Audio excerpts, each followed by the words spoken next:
Okay, overall, the best weapon you can have in a situation, especially like ours, or many other similar type of situations.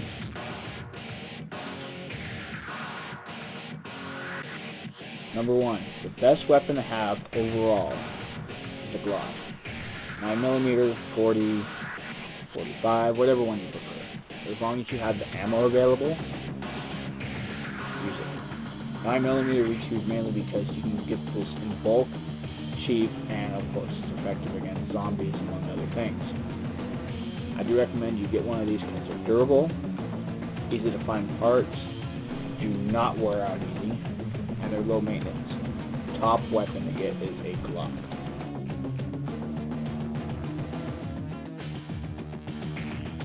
The second weapon I'm presenting to you is actually used by a character called Renee.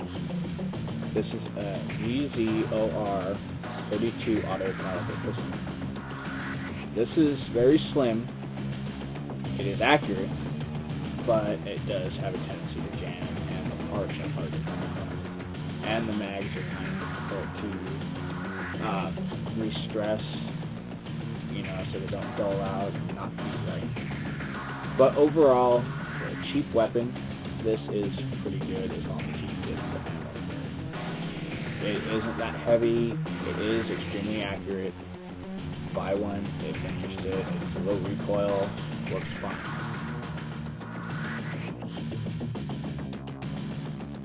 The next one I'm going to bring to your attention was actually used in the first episode of The Way Things Were.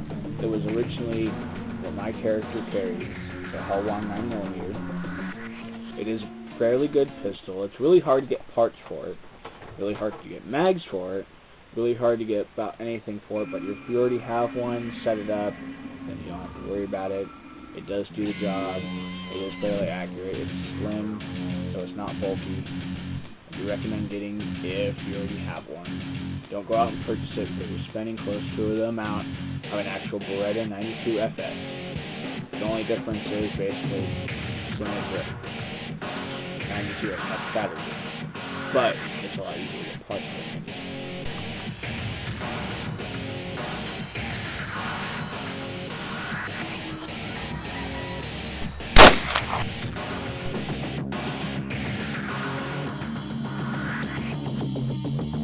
Next one I'm bringing to your attention is actually a Desert Eagle. This one's the 44 version. But Desert Eagles, overall, because of the size, ammo availability, the ammo capacity, I don't recommend getting unless you're in a situation that's probably worse than just wrong.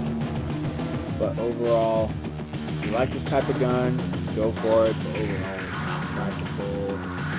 You're having an extremely heavy bullet. You won't be able to carry nearly as much weapons.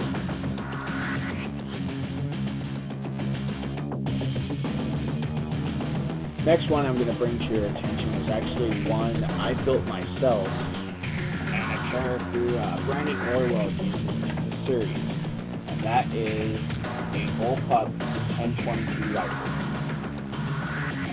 Any of those type of rifles, the 1022s are extremely good. They're extremely universal. Purchase as much mag capacity as you can possibly think of. 22s, they're cheap to shoot. They do the job. Even though some people will speculate that it wouldn't. But you take on zombies, even people, it would do perfectly fine. Because it has no recoil. You can shoot as much as you want. Accurate. Overall, I think everyone should purchase a 1022 just because you can turn to anything you want also.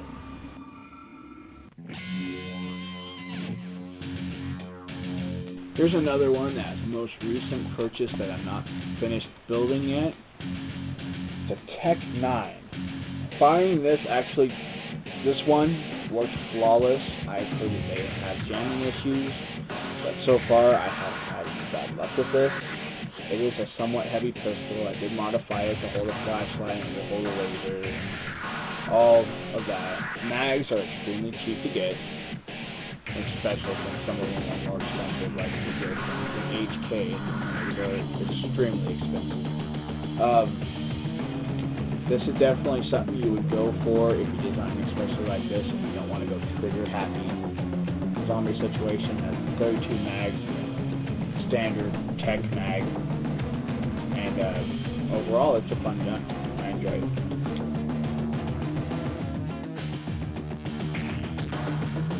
This next one was also a custom build. I built this one from scratch.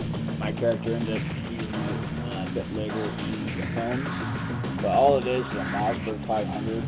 It's an older version, beat-up version, but I basically built this one from scratch.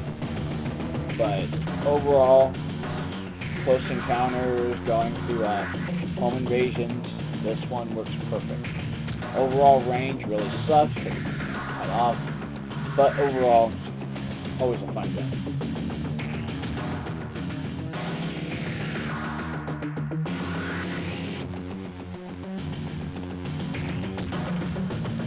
Another one I'm going to show you is actually the 20 gauge. This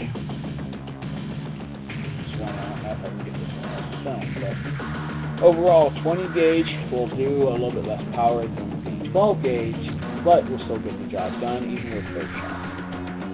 Birdshot, up close and personal, you're going to do the job of a buckshot, slug.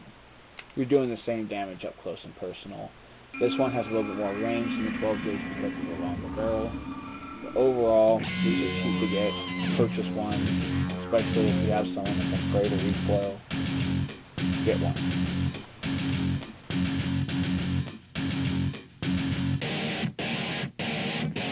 Here's another one.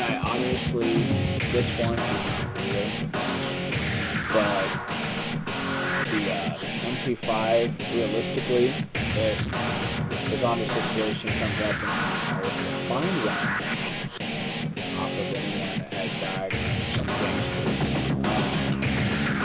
these have the great advantage of safety, single fire, works awesome, full auto fire. So you have your options. You flap the stock, you can hold it wherever you want.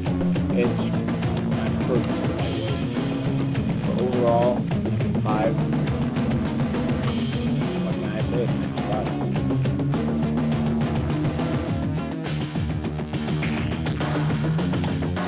Now the next gun I'm extremely fond of, and always have been, has been the AK-47 assault rifle. Overall, this particular model has never jammed on me, and I fairly believe in the zombie survival guide, but there's some flaws I saw in it, but overall, AK, yes, is above the best assault weapon you have in almost any situation. And those people that try to say that the accuracy on this blows is retarded. They're not as accurate as the M4s, yes, but overall I can outshoot most people with bolt-action rifles with this particular gun.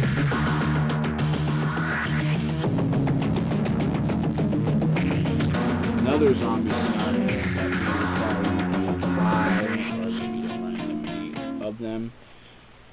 Overall universal tool, bolt action 22.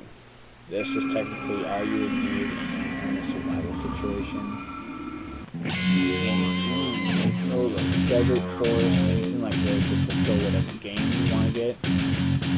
Overall, it does the damage, not the damage you want, but will do the damage you will. Thank you for watching my segment.